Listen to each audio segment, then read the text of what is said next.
Dalam menjalani hidup, kita akan menemui berbagai permainan yang berbeda. Halo semuanya, nama saya Michael. Selamat datang di channel saya, Sikutu Buku. Kali ini, saya akan bahas buku The Infinite Game karya Simon Sinek. Sebelum kita mulai, buat kalian yang mau support channel ini agar terus berkarya, caranya gampang banget. Kalian cukup klik subscribe dan nyalakan loncengnya. Dukungan kalian membantu banget supaya kita bisa rutin posting dan bersama-sama belajar di channel ini. Buku ini membahas pola pikir yang harus kita miliki dalam menjalani hidup. Simon menjelaskan kalau pada dasarnya ada dua tipe permainan. Permainan terbatas atau yang disebut dengan finite game dan permainan tanpa ujung yang disebut dengan infinite game. Permainan terbatas seperti sepak bola, catur, tenis, kita tahu siapa pemainnya, aturan permainannya, awal dan akhirnya. Di permainan terbatas, yang menang dan kalah dapat dengan mudah dibedakan. Namun beda halnya dengan permainan tanpa ujung. Ini seperti bisnis, karir, atau kehidupan itu sendiri. Aturan dari permainan tanpa ujung tidak secara gamblang diberitahu. Tidak ada siapa pemenang dan siapa yang kalah. Yang ada hanya yang berada di depan dan di belakang. Lalu mungkin kita bertanya, bagaimana bisa memenangkan permainan tanpa ujung? Dalam bermain di permainan tanpa ujung, kita juga harus punya mindset yang berbeda. Simon menyebutnya infinite mindset atau pola pikir tanpa batas. Saya merangkumnya menjadi 3 hal penting dari buku ini. Pertama, memiliki mindset infinite game. Pada bulan Januari 1968, pasukan dari Vietnam Utara dan Viet Cong melakukan kampanye militer terbesar dengan Amerika Serikat. Perang ini kemudian dikenal dengan nama Perang Vietnam. Di setiap pertempuran, Amerika Serikat selalu menang, dan Vietnam Utara seringkali menderita banyak korban jiwa. Selama bulan Januari hingga Agustus, Vietnam Utara telah kehilangan lebih dari 100.000 tentaranya. Walaupun begitu, di akhir perang, Amerika Serikat yang mundur. Jadi, Amerika Serikat menang di setiap pertempuran, tapi kalah perang. Nah, kenapa hal ini bisa terjadi? Simon menjelaskan fenomena ini karena Amerika Serikat dan Vietnam punya mindset yang berbeda. Amerika Serikat punya finite mindset, sedangkan Vietnam punya infinite mindset. Bagi orang Vietnam, tujuan utama mereka bukan untuk mengalahkan Amerika Serikat, tapi menjadi yang terakhir bertahan. Pola pikir ini sulit dipahami oleh banyak orang. Kita menggunakan finite mindset dalam infinite game.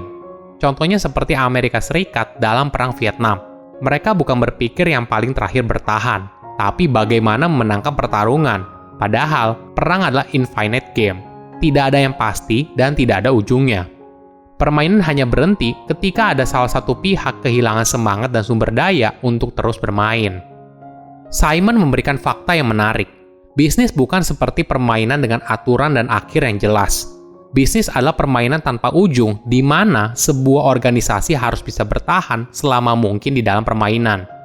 Oleh karena itu, Simon merasa tidak relevan apabila banyak pemimpin di perusahaan besar mengklaim dirinya adalah pemenang bisnis atau yang nomor 1. Ketika menjadi pemenang bisnis, pasti ada pihak yang kalah. Padahal semua itu tidak ada yang pasti karena merupakan bagian dari perjalanan, bukan sebuah akhir.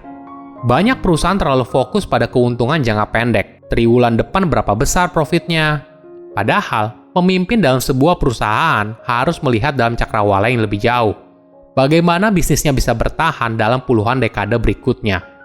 Menurut penelitian dari McKinsey, rata-rata umur perusahaan di dalam S&P 500 telah berkurang hingga 40 tahun sejak 1950-an. Perusahaan tersebut berumur rata-rata hanya 18 tahun. Dibandingkan dengan pada tahun 1950-an, rata-rata perusahaan tersebut berumur 61 tahun. Kedua, infinite game dalam bisnis. Ketika Apple meluncurkan iPod, Microsoft membalasnya dengan membuat Zune, produk yang mirip dengan iPod.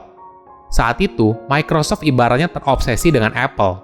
Namun, Apple di bawah kepemimpinan Steve Jobs pada masa itu punya infinite mindset. Apple tidak berkompetisi dengan Microsoft, tapi Apple fokus berpikir untuk masa depan.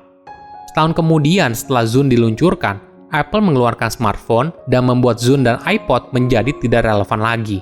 Inilah perbedaan orang yang punya finite mindset dan infinite mindset. Orang yang memiliki infinite mindset melihat dunia dengan kemungkinan tanpa batas.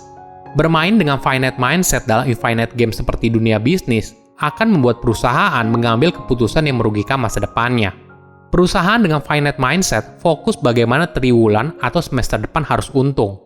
Mereka menciptakan produk untuk jangka pendek. Pola pikir ini juga membuat perusahaan memotong biaya secara ekstrim, misalnya pengurangan karyawan, pemotongan anggaran untuk inovasi, dan sebagainya. Perusahaan melakukan apapun, yang penting laporan keuangan kuartal dan tahunannya bagus. Namun dalam jangka panjang, perusahaan tersebut bisa kalah dalam permainan. Kita harus menyadari kalau kita hidup dalam kondisi VUCA, volatile, uncertain, complex, and ambiguous.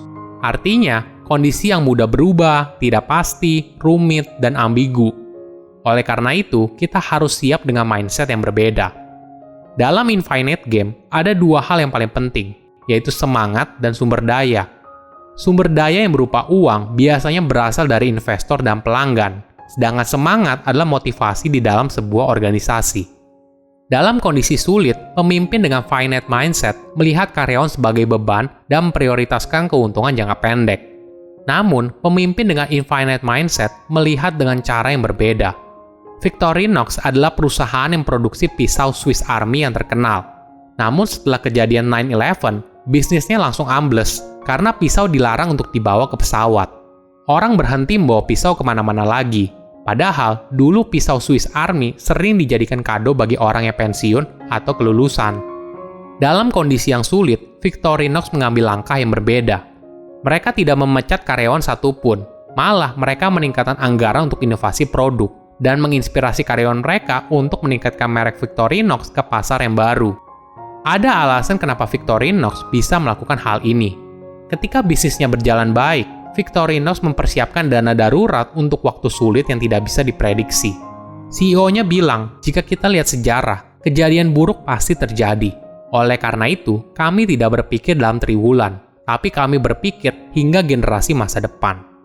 Ketiga, cara menerapkan infinite mindset. Simon memberikan tips bagaimana seorang pemimpin bisa menerapkan infinite mindset. Pertama, just cause. Ini lebih dari apa why atau tujuan kamu. Just cause adalah sebuah visi yang jelas soal masa depan yang belum muncul. Masa depan ini sangat menarik hingga mendorong karyawan dalam organisasi tersebut berani mengorbankan sesuatu demi mencapainya. Hal ini bisa berarti mengambil lembur, mengambil perjalanan bisnis lebih sering, atau menolak tawaran yang lebih menarik dari perusahaan lain. Kedua, trusting teams. Fokusnya bukan hanya membuat setiap orang bekerja sama dalam sebuah tim, tapi mereka mempercayai satu sama lain. Ini dua hal yang berbeda. Percaya adalah sebuah perasaan dan butuh waktu agar perasaan itu bisa tumbuh dan membuat masing-masing anggota tim merasa aman dalam timnya. Ketiga, worthy rival. Dalam permainan tanpa ujung seperti dunia bisnis, kita seharusnya memperlakukan kompetitor dengan hormat, tapi kesuksesan atau kegagalan kita tidak bergantung oleh mereka. Kompetitor kita berkontribusi dalam mendorong kita untuk jadi lebih baik, entah itu dari segi produk, layanan, pemasaran, dan sebagainya. Keempat, existential flexibility. Ada saatnya kita harus berani memutuskan untuk berubah, apabila apa yang kita lakukan tidak sesuai lagi dengan just cause kita. Contohnya dalam kasus ini adalah Walt Disney. Pada tahun 1937, Walt berhasil meluncurkan Snow White dan sukses berat. Namun kesuksesan ini membuat fokus perusahaannya berubah. Dari idealisme Walt, kemudian menjadi fokus menghasilkan keuntungan. Ini membuat Walt merasa Disney sudah tidak sesuai lagi dengan visinya. Dia lalu memutuskan untuk keluar, dan 15 tahun setelah Snow White diluncurkan, dia masih ingat just cause-nya, yaitu membuat orang bisa lari sejenak dari kepenatan hidup.